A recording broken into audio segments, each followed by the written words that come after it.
All right, so I think other folks might be joining us as we start this session.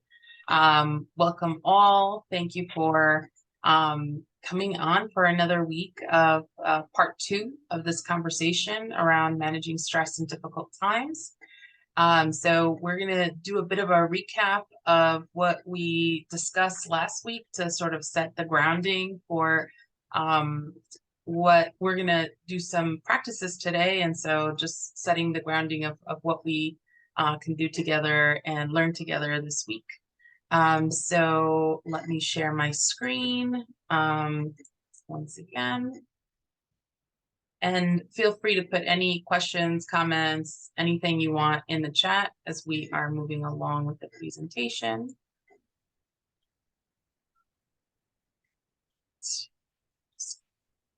Go. So just a quick recap, we really talked about the concept of the other and how that is sort of a part of our experiences and how we're viewed and treated in society, right? And so we talked about how we were going to talk about managing stress as a journey that sort of gave that in our intro last week, that we often think of the way in which managing stress is shared in society as like you doing one activity, relaxing and doing this, and that'll be the end all. But I think our conversation last week really grabbed a lot of the things that are in our society that are also triggers and shape how we experience life.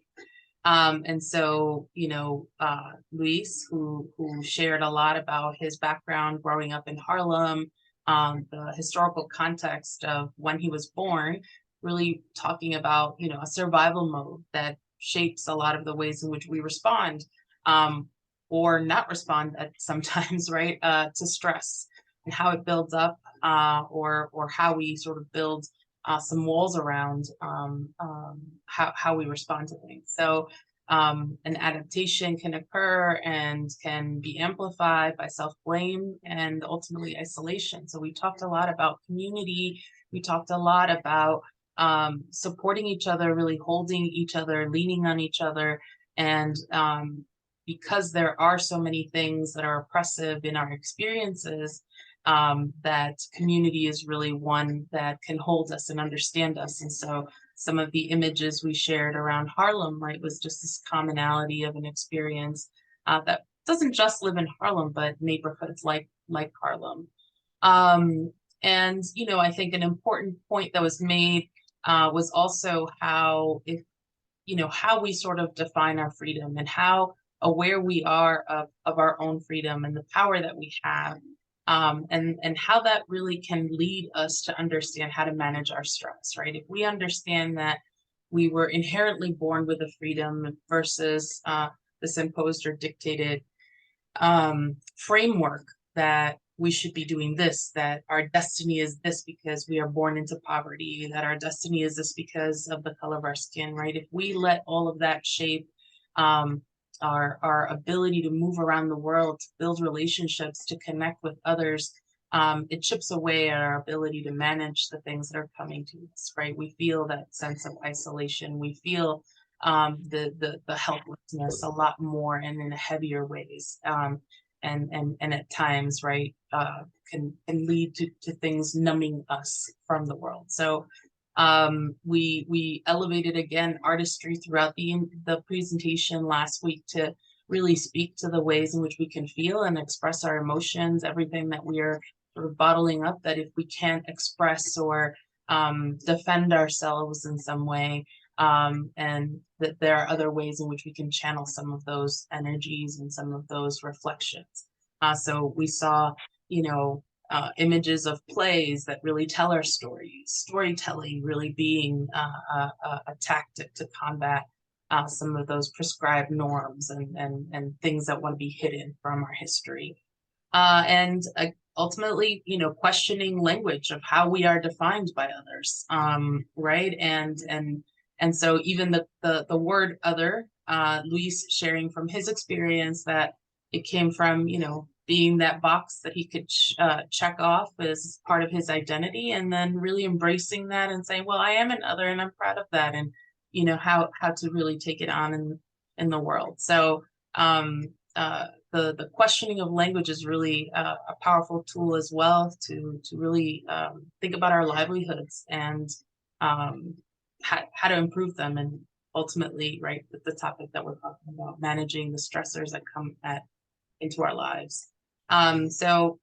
We also talked about just the way in which when we do choose a therapeutic way to deal with some of these stressors, to speak to someone, right? The clinical definition has some gaps and some things that need to be improved, and so it matters, right, how a framing of the space that you're entering into a therapeutic space that you're entering is framed. So we outline that there's a need, right, in the field. There's not much interdisciplinary analysis or a lens and an intersectional approach in many spaces.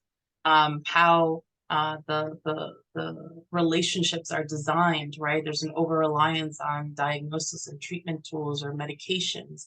How we practice it, right? There's a claiming of cultural competence, but often not one that comes from actually building relationships, but from books. Can't get that from a book. And that it really requires practitioners to take an extra step to understand what their contribution is into the space. Also, the field being built around these outcomes, right? Numbers, evaluations, formulas, and tools that are, in limited or harsh timelines that often is not the right way for someone to show their growth or their pathway to a healing space. And the credentializing, right, of the field. So like sort of self-selecting through these credentials, who is, the best therapist for you or the best model for you to take, as you're exploring your healing journey. So as we think about, what tactics we use, how they work for us, right, we get to say, what are the things that are also not up to par within the field, and how you want to create the space. And you should be connected to practitioners that understand that, storytelling might be the basis of what you want in a therapeutic space, that music, that knowledge seeking, all of that is part of your healing. So we discussed this a bit last week as well, to really also amplify the concept of access, right? And so Luis has a few nuggets that he shares with folks that engage with him through the therapeutic setting, but also with his students, which is, if you don't have access to a service, it doesn't exist, right? We can live across the street from a clinic, but if it's, restrictive and taking insurance that you don't have, like it doesn't exist, even if it lives within our community. And at the same time, right, that that a lot of systems rely on what he refers to as levels of service, which is, numbers, right? You walk through the door, what is your name, what is this? And then ultimately, even if you don't get any help, that name and all of the information that they took from you counts as having helped you for, the meeting of a specific contract or how they get their funding, right? So if it were working for our community, it would look different. And so it hinders access because you ultimately leave the place without the support you need and, unanswered, and the space continues their services and remains in community because they have these numbers, but not really making impact within the. So, we shared that, with access is also how we can express, or the journeys we can take in our healing and the methods that we apply, right? These are intentionally kept away from us. So in this example, really our indigenous healing methods, right, are things that are prohibited, right? You don't always see you don't go around seeing folks like sort of building a fire right in their front yard to honor any of the gods that they respect, or a ceremony like this. It's got to be in a place, a ceremony. So we're dictated to how we engage with our indigenous communities and our roots. So I will pause and bring it back to Luis to sort of ground us for today. And then we'll kick off also with a breathing exercise. So after he just sort of welcomes us into the space also. Thank you, Gisela. Certainly, you're the perfect person to summarize and add to a lot of what's going on in our daily lives. It is very important. I want to start, first of all, with the mission of the Hope Center Harlem. And their mission is to provide quality therapeutic services to the Harlem community. Now I'm going to stop reading it and just go to that one sentence. Therapeutic services, because language is so important, as Gisela mentioned, has many ways of, there are many ways to provide therapeutic services. My favorite ways is developing relationship. That we live only on relationships. No one lives as an island, though many try. It doesn't work out because sooner or later you need to depend on someone else. We used the word a lot last week, and I use it often in other settings when I do social work and mentoring and when I'm with clients. The word of interdisciplinary. To me, that is the foundation of what saved me. It's hard to be otherized. It's hard as a child to be told. One of the turning points in my life that really was painful to this day is when I was told that God freed them and Lincoln freed me. The only place that I feel that I could have been saved was living in Harlem, because there were so many otherized people that were like me. So I wasn't alone. The whole Harlem community was otherized once I approached the east side of Harlem on 125th Street. I was on 125th Street, but the west side, and it was pretty lonely there. It's lonely to fight that kind of hate. But going back to the mission, therapeutic services, knowledge is therapeutic. The knowledge that we spent a lot of time on history last week. The more history we understand, knowing dates is not knowing history. Knowing history means you've got to understand it first. You have to understand why these dates should be a date or not be a date. Because there's a date doesn't mean we should celebrate it. And that's where knowledge comes in. And I believe that what saved me was not only living in Harlem, especially near the Apollo, walking distance to the Apollo, when I saw what people called as otherized putting on tremendous performances and being loved by who they are. However, once they left the Apollo, they were like anybody else. So it is therapeutic to create knowledge. And in the west side of Harlem, I have Columbia University, which I used to visit.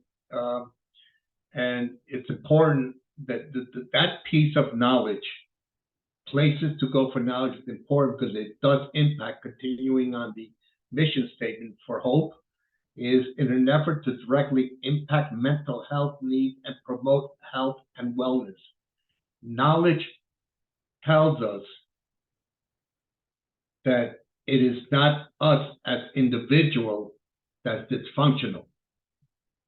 It is possibly those that are promoting the hate and promoting the classes. Another word that comes up with the prefix with the word intersectionality. One of the requirements of definitions of intersectionality, understand how the word power works. how it manifests itself within us individually, how it manifests us in everything that we do. And intersectionality explains that relations are understood through a lens of mutual construction. Again, it is therapeutic to be with other people, to be within our community, to be within safe, to be in safe grounds. And the intersectionality and interdisciplinary allows us and honors us with different people to meet of all different classes.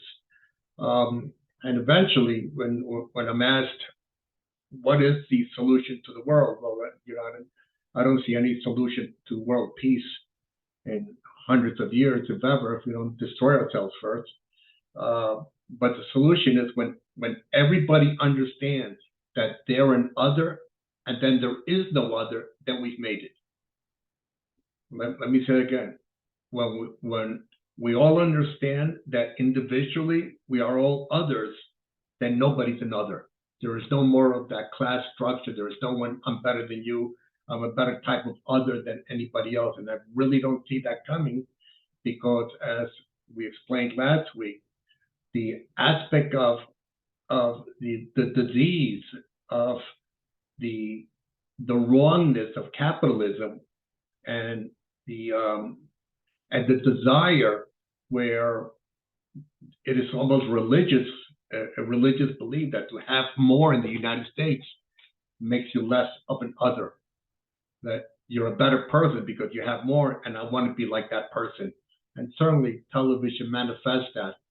And for those of us that have a cell phone near us right now, as you're talking and listening to this, the cell phone is collecting data about us that's using to market us, to market things for us we can buy and sell. Because without buying and selling, this country doesn't live, cannot survive. So lives are shaped by many factors, but certainly the diverse and mutual influencing way. So therapy is also very much in the light of knowledge. Knowledge is therapy. In prior frames, you saw women ice skating. They set up black women ice skating and performers acting out. Art is required to get the message across that we are all others. And those pictures that were on there with the ice skating, the women ice skating, and the actors performing, tells us that when we perform art with others, we are safe. We are on sacred grounds. And there's very few questions that you could present or comments that you can make that doesn't relate or go back like a circle. It goes back to people. It goes back to a mutual respect for each other. It goes back to the knowledge, to interdisciplinary action, and to understand that under the worst conditions, there is a solution. There is a solution which any solution we can go, if it solves an issue, it's therapeutic. It doesn't have to be, lifting weights or seeing a psychiatrist or a social worker or whatever. Anything that where you find yourself in safe space is therapeutic. The question is, how often can we find safe space when the public sphere is so violent, and we find safe space within us? And with that, I want to go back to Gisela, so you can take this out while we're processing. And I really want you to present your views, your comments, and challenge us, if you will, and ask what you may think is a difficult question. And I always mention to my students, write something. Just write anything that you always wanted to tell a professor, but were embarrassed to say, but you didn't want to write it down. Those are the kind of papers that I enjoyed. Tell me in any format they want, the format. You tell me the format that you want to present it. Tell me what you're thinking as it relates to the course and the curriculum, and just put it down on paper. tell me something I don't know. So I'm doing that strategy here too. So Gisela, I give it back. We're talking. Sure. Thank you for that. So we wanted to get to some of the practices that, make up that interdisciplinary, that intersectional, methodology that Luis is talking about. One that I encountered and wanted to share in this space is somatics, which really is both an I felt, or at least how I received it, a personal journey in which you're really assessing where trauma or stress or any of those triggers are living within your body, right? So somatic, coming from the word soma and speaking to the body, and where things live and where you're feeling tensions. But it also has a social context in that as you're navigating the world, those triggers are all around you. And so, you sort of working through different tactics and tools that this framework gives you can allow you to manage those stressors.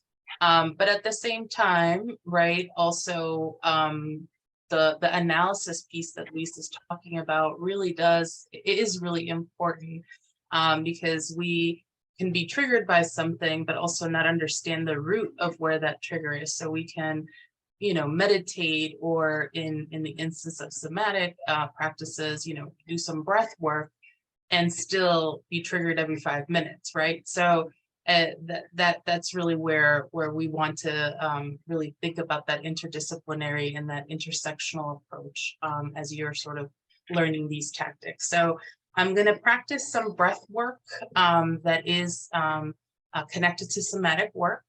And so I, invite you to just take it in. You can learn, you can follow along and do what I ask you to as I give the prompts. And I also encourage you to continue to, sort of look up somatic practices. They are a network that's available throughout the country. It's actually an international network. And, if it is something that, you find helpful, for sure, continue to explore it. So I'm going to begin by just asking you to just, wherever you are, ground your feet, really feel that the ground underneath your feet. And this is breath work that helps you center. So I'll ask you to also place your one hand on your stomach, or, sort of where you feel your gut is, right? So just hold it there. And you want to also stretch your back and make sure you feel a little bit of a pull, right, to sit straight. And again, this is just so that you can feel your center. So both holding your center in your hand and stretching towards a center on a vertical level. So we're going to take a deep breath, and we are going to just take one really big deep breath and release slowly. So 1, 2, 3. Slowly release. And as you're releasing, feel that breath work through your body, how it falls into your hand as you release. And also feel where your other hand is. Is it hanging? What's the sensation on your fingers? What are the sensations of your toes? Again, feeling the grounding both with your feet, your lower back, your shoulders. So I'm going to invite us all to take another breath in, nice and deep. And as you're releasing, I want you to think about the top of your head, that breath releasing out in the world, the things that matter to you. What is in your head, how you process, things that are holding you back, that are making you anxious. Release and think about your head as one of the planes of your body, right?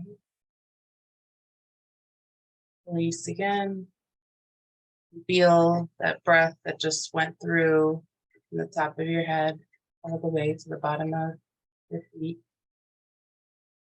And inhale another big breath. As you're releasing, this time I want you to feel that breath from your back.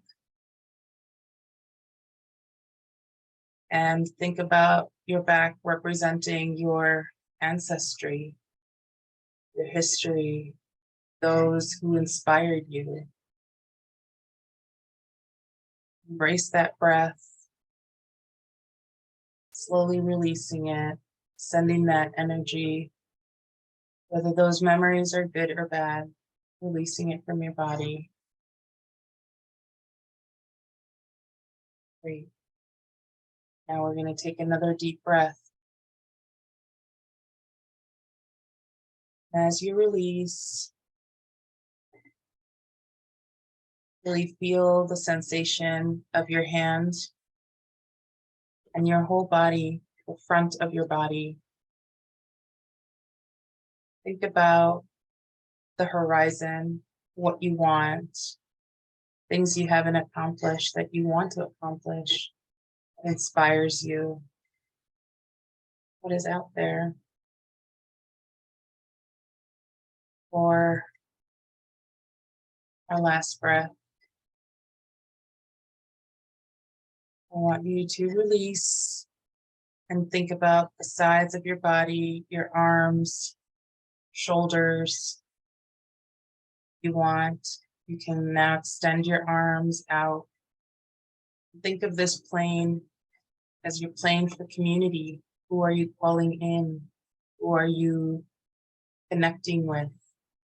Who are you helping, mentor?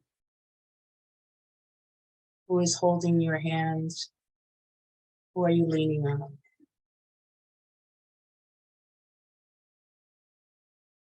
And one last breath, in and release.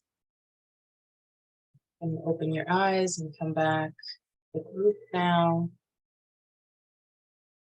So appreciating you all taking those few moments. And like I said, we hold a lot of our energy, our tensions in our body. And so these are small practices we can do on a daily basis. And we could also include other folks in our immediate circle to also practice it. So we also wanted to capture some of the things that you might have been thinking of through that breath work, and to talk about what we refer to as like the healing tapestry. I'm gonna share my screen for us to look at some words that are capturing some of the healing tapestry pieces that Luis talked about last week.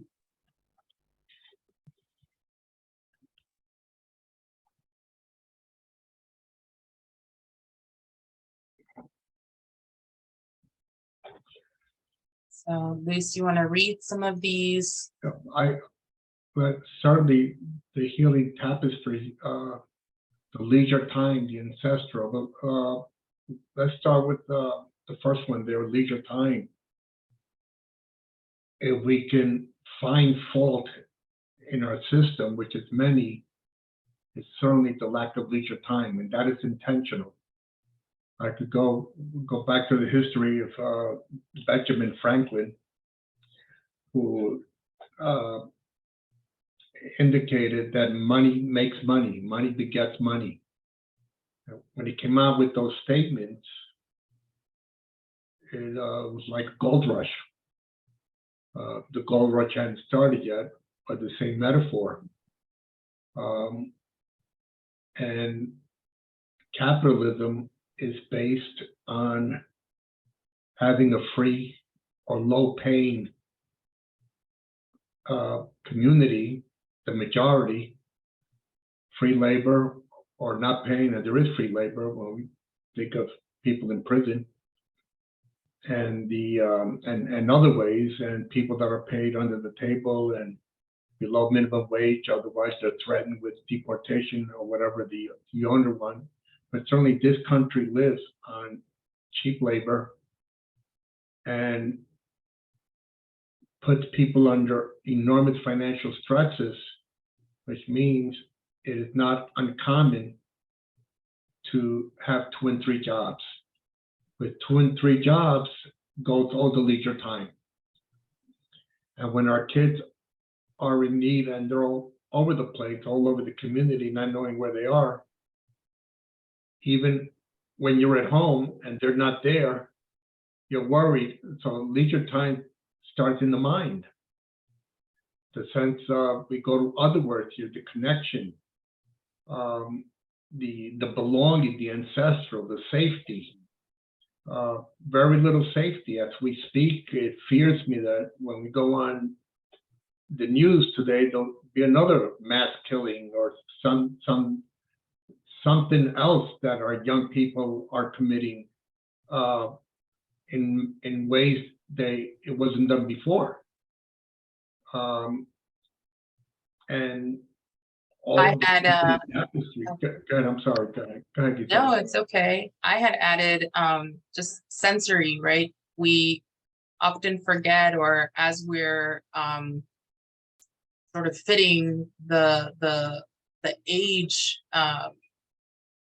progression that we have, that folks are like, as a kid, you get to touch everything, you get to experience life through touch and seeing and really practicing all of your sensory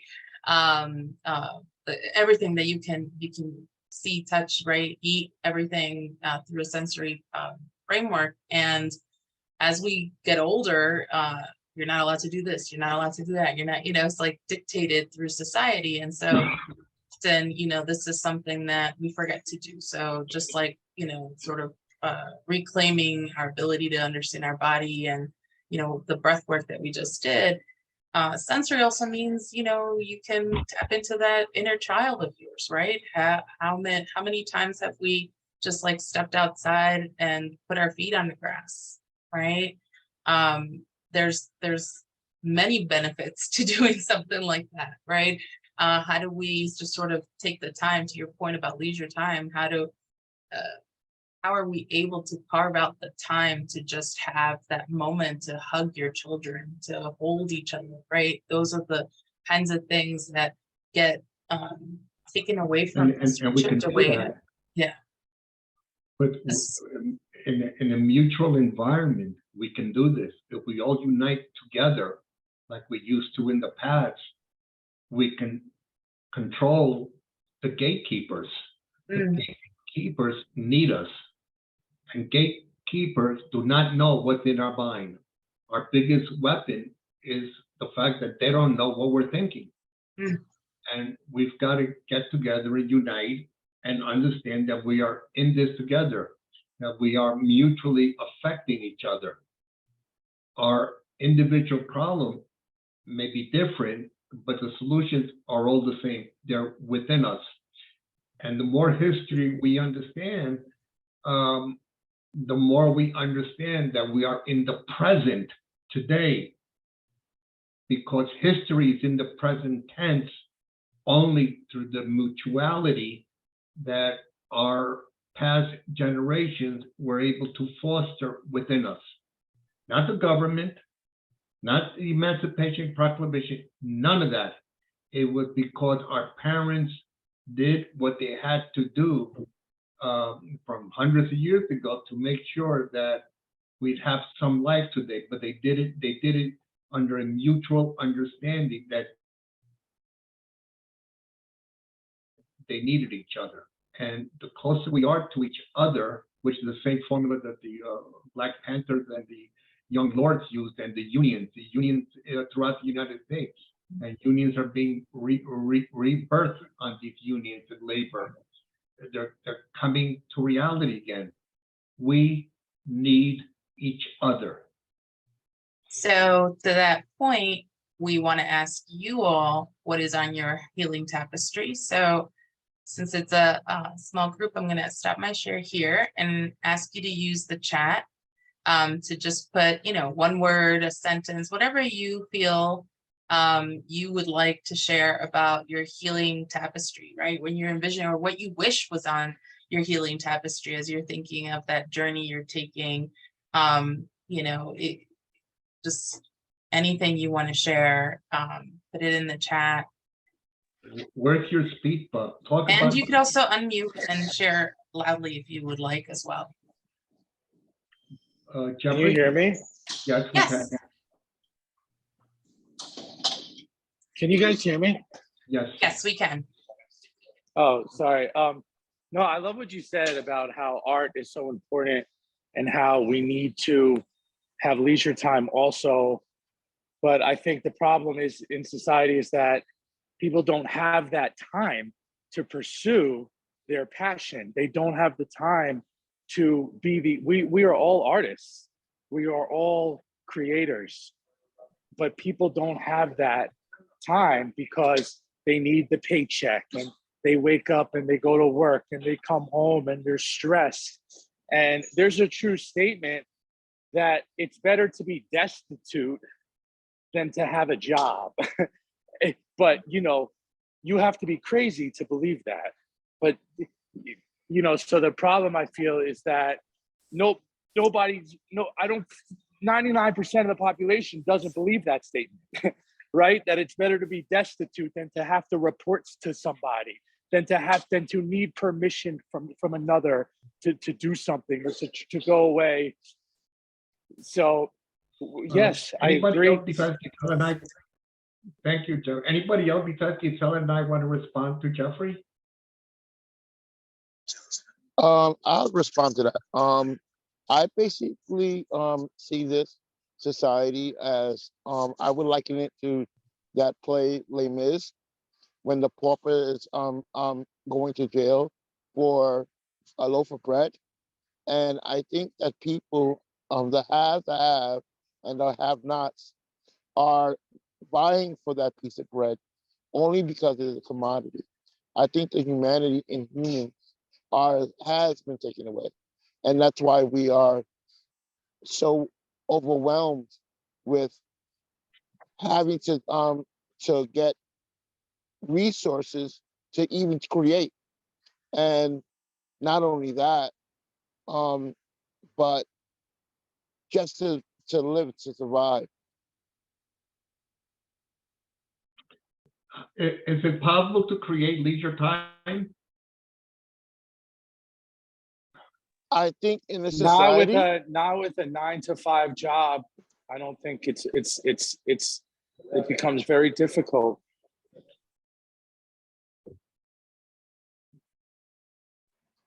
I think in this society we still can. I I can't think hear you. Pete? I think in a society we still can. I think it's just where you're at. I mean, like, you can't live the same in New York as you live in Ohio. I'm saying the cost of living is just different.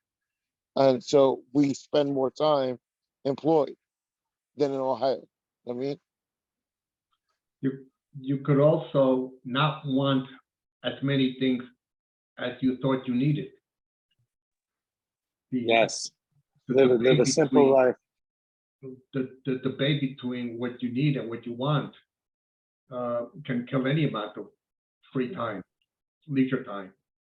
So there's no such thing as free time. It costs. It goes away forever. And I would also say that we are we are all artists, and there's an artistry within us all. I think that we often miss seeing that artistry in each other, right? And making that connection with each other. I think there's something maybe not of creating leisure time, but I think creating a sense of connection and belonging with other folks that can begin some of that healing process, some of the ability to feel like you are actually creating that leisure time because you're developing a relationship and deepening intimacy with folks around you. So I would say that I see the artistry in folks who do blue collar jobs, right? Or entry level jobs like that.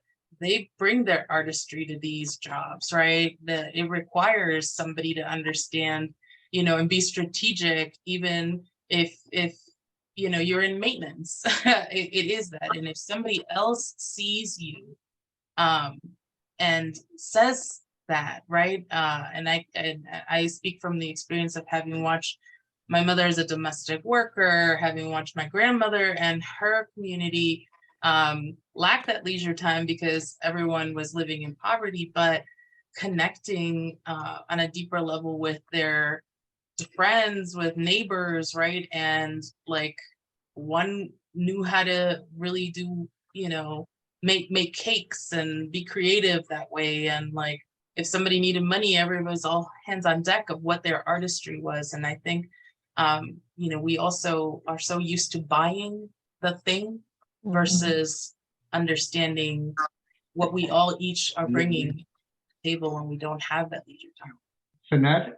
Yeah, hi, this is Sinette, and that's so perfect you called on me because you just made the point I was thinking earlier in terms of intersectionality.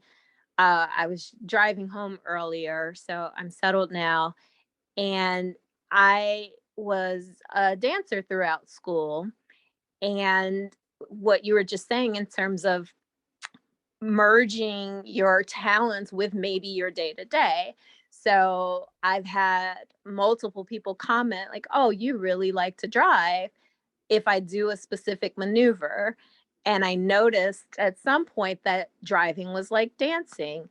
It's rhythm. You have to time what the other drivers on the road are doing. You have to time your moving and it's a flow. And so that's just one way that all of these things comes together under one umbrella. No one would probably think of driving in New York City as leisure time or creative time, but it is an art form, depending on your perspective and where you're coming from. And then just to address in terms of like what I was hearing about leisure time and can we afford to create leisure time, I think we have to examine what our definition of leisure time is, because yes, you can always take even just a minute and have some respite and have some peace. The breathing exercise we just did, I'm not sure how long that took, but it was no more than 3 minutes, right, max. And that's rest time for me. That's revitalization and rejuvenation, just to stop for those few minutes. We do live in the United States where there are public access activities. So going to the museum on a free day, going to the library, there's so many ways that we can find leisure time, either in community or solo, that doesn't have to be a whole big trip. But speaking of that, the first thing that came to my mind was I watched my cousins as they were creating their what their married life would look like together. They dated. They worked 9 to 5 Monday through Friday, but they brought a whole new meaning to me to the weekend because they saved well, they planned well, and they were out of the country almost at least once a month, on vacation and traveling on the weekends and back at their chairs for work. So, they didn't have these, CEO level jobs making multiple hundreds of thousands of dollars, but they managed what they had and they planned, and they were able to really enjoy themselves. I'd like to all thank you for that. Thank you. Especially talk about artistry in the driving in the driving world. I think I want us to pay attention to what's happening in labor. I think we're having a strong labor movement going across the country for the last 10 years, and it's getting stronger. Have you ever noticed, for those of us that worked in the corporate world, that around 2:30, where there are offices, where there were offices and cubicles, not so much anymore after COVID. But prior to that, you ever noticed that around 2:30, all the women had to go to the bathroom? And that's because, and I certainly noticed that, and that's because kids get home at 2:30, they're trying to track down their kids. And because I took notice of that, in agencies that I worked that were pretty large, I used to tell the women, don't forget, it's 2:30, call your kids, I want to know where they are, make sure they're okay, and keep going. You don't have to go to the bathroom with me. And we're finding a movement where women's rights and the abuse of women, and I really find it like a comedy act that the Statue of Liberty it's a lady, it's a woman, when women have been abused so much in labor and everything else, and they call it liberty. You know, the only liberty here are rich white men. You know, and that is I'm asking you to pay attention to the way the labor movement is going, because this can't continue like this. It's destroying our society. The kids are being brought up with parents, but without parents most of the time. They're being raised by their peers. They're being raised by television and computers. And we're figuring that out. And if we stick to our mutuality, our sense of mutuality and neighbor, and understand we're all neighbors. And again, James Baldwin, for all you know, we could be cousins. It's important to know that money is not everything, you know, and I certainly know what it is in raising my children. I had to be home a lot, and I was, and fired a lot too. But nevertheless, the labor movement is changing. It's not just teachers that have fought for it and getting it, but now they're abusing teachers also. So Yeah, I keep track of what's happening with the union. And go no, ahead. I was just gonna say, also being mindful of time, that for sure there's a lot happening around organizing that is also being led by a younger generation as well, right? So folks who've been in the labor movement for a really long time and lead some of the larger unions that we know of, are also seeing new claims, new rights, or not perhaps rights, but new accommodations that a younger demographic is asking for. So you're right also around, you know, like where this movement's going. I think it's picking up speed because of more folks being engaged and a younger generation being engaged. But to that, I think we wanted to also pose, you know, in the next couple of minutes that we have left, you know, if there are other things that you're thinking of, and maybe things that surprised you about last week's discussion, this week's discussion, as you've been sort of reflecting around the topic of managing stress with this context of understanding our history and where we are as viewed as others. So yeah, we invite you to share any reflections, anything that has surprised you about this discussion, or things that have made you like a light bulb moment. I think as an adult, I have become more aware of what it is to be another. I mean, all my life, felt maybe different, but knowing that there's a community that's around me and I can share my ideas with, I think it's not so lonely. As a child, it was very lonely.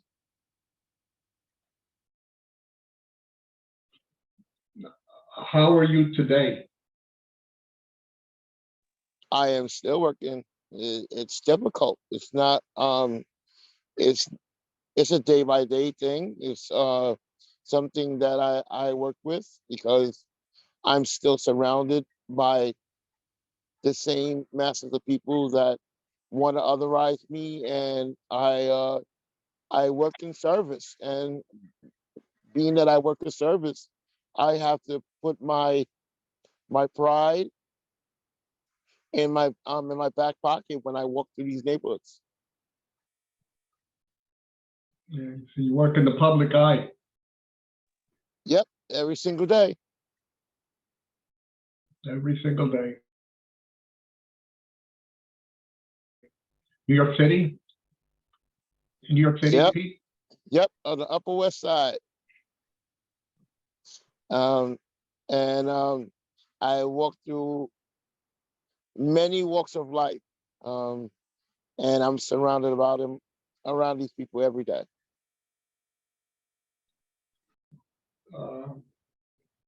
How do you find your leisure time? Your, Um, your way out. How do you find your way out? I come home. I have my family. I I write poetry. I sketch. I try to take my mind away from that. It's beautiful. Again, we go back to art. We are creators. Thank you. Anybody else? Want to, we got a couple of minutes left. Anybody want to ask a question? Or Share what brings you joy. bring up a challenge, a speed bump of any sort? Do we all believe that we have each other? Yes. Yeah. Anyone want to share what brings you joy as well?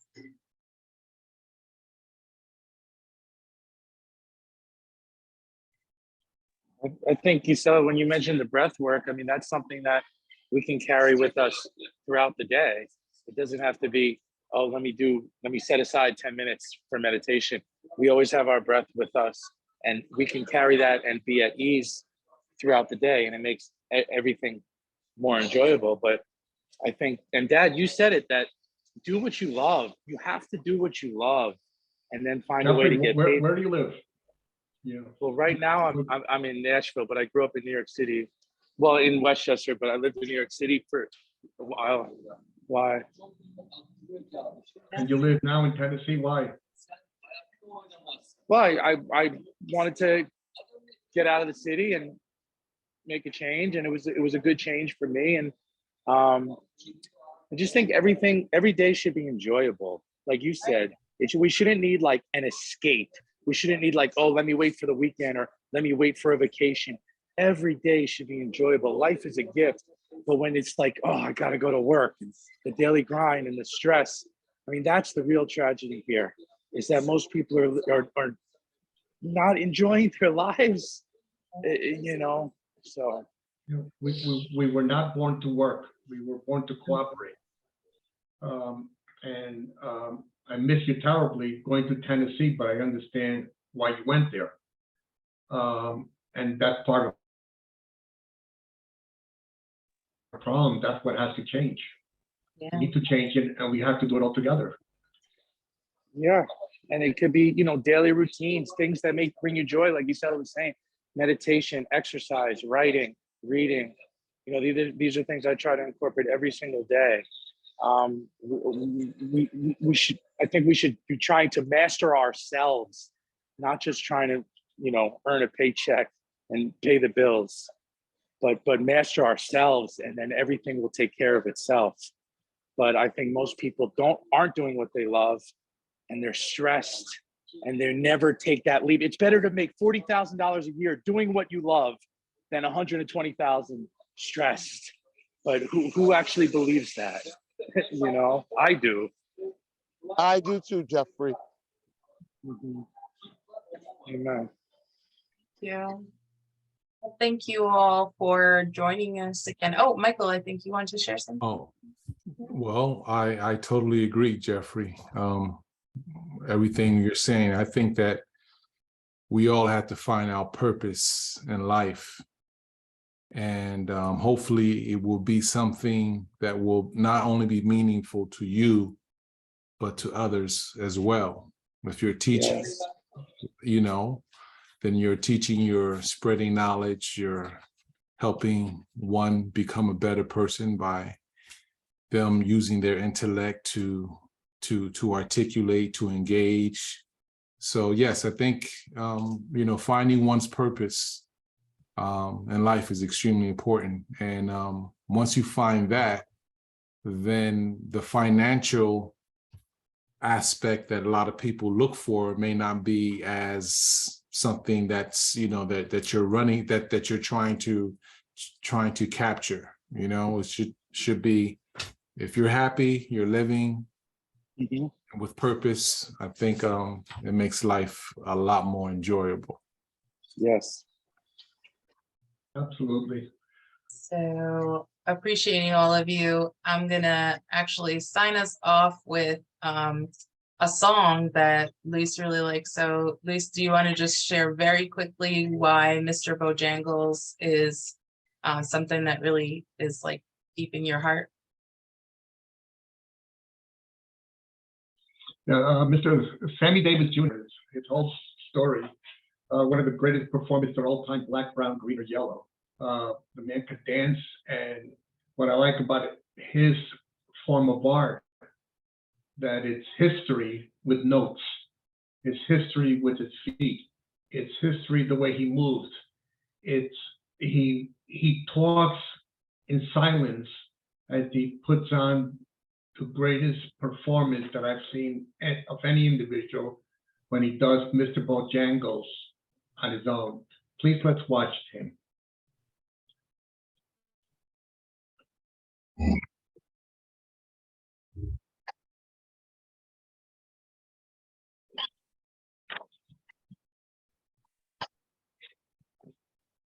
I knew a man,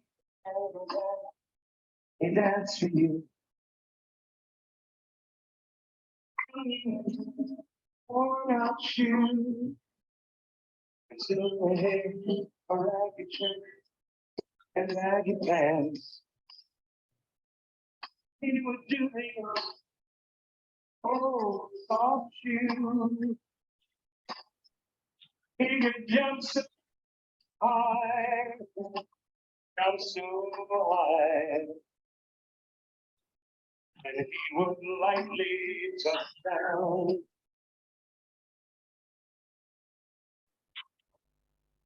And in a South New Orleans I was. Well, I was down and out. He looked to me to be the very height of it. I said, both right out. Talked over life. Stars Atlanta. My ass slapped his leg with step. He said his name was Bojangles. Then he danced a lick. Right across the sound. Got his pants, took a better stance, jumped up high. That's when he raised his heels. Then he let go of the laugh. God, he let go of the laugh. Took back his clothes all around. That was Mr. Bojangles.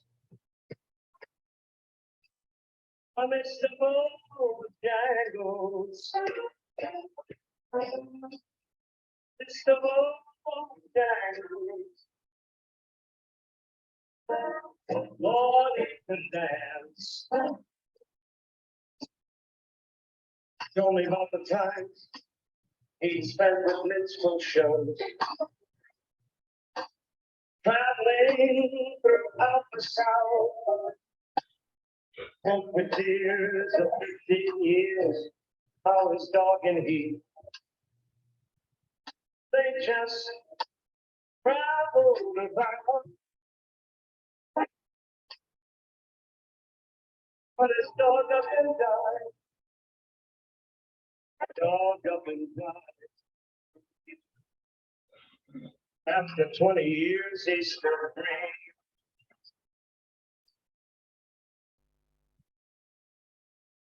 Said I dance now every chance in honky tonks.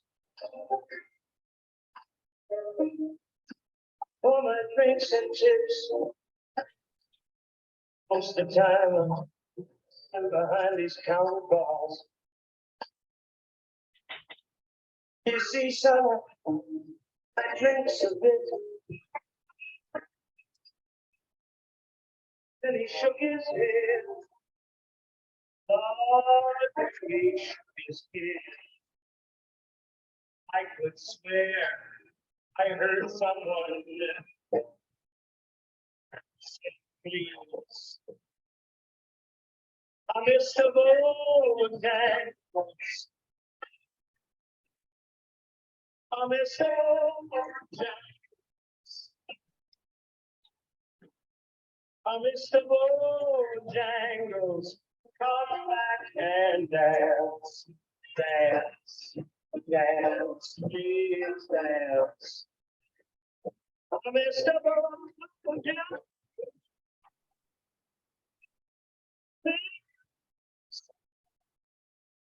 Dance. Mr. Bojangles.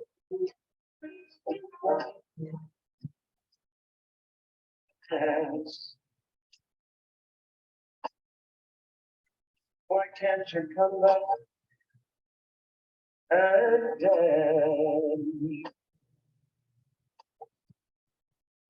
And dance.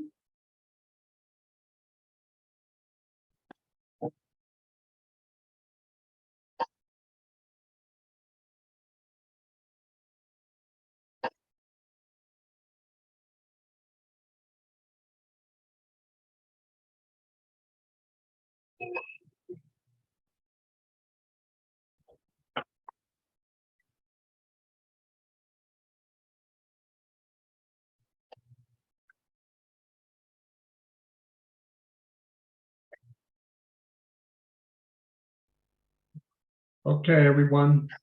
Thank you. I don't know, I heard a little bit of Rocky, but you should look up that number on your own. It's not to be forgotten. Mr. Bojangles. Thank you all. Have a good night. Have a good night and stay in touch. Thank you. Bye. Thank you. Bye, everyone.